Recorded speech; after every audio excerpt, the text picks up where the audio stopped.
មានឆ្ងល់អត់បងប្អូនទាំងអស់គ្នានៅពេលដែលមានបញ្ហាស៊ីម៉ងកក់រឹងឬក៏ទឹកស៊ីម៉ងប្រឡាក់សព្រុសជាប់ការ៉ូឥតតាន់ឥតកសែងឥតការ៉ូឡាឬក៏សម្ភារៈប្រើប្រាស់ផ្សេង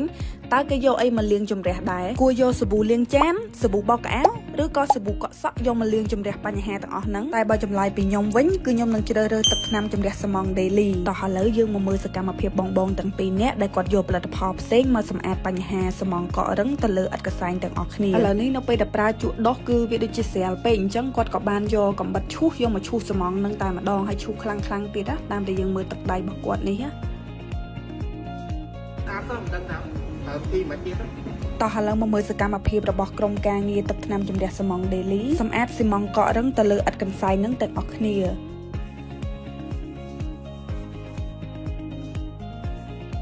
មួយវិញទៀតបងប្អូនអាចព្យាយាមមើលកន្លែងឥតកន្សែងក៏ដូចជាប្លង់ background ខាងក្រោយដែលយើងកំពុងតែសម្អាតក៏ដូចជាលទ្ធផលដែលបង្ហាញបន្តិចទៀតនេះគឺជាកន្លែងតែមួយយើងអត់មានបន្លំបងប្អូនថាសម្អាតកន្លែងផ្សេងហើយលទ្ធផលបង្ហាញកន្លែងផ្សេងនោះទេ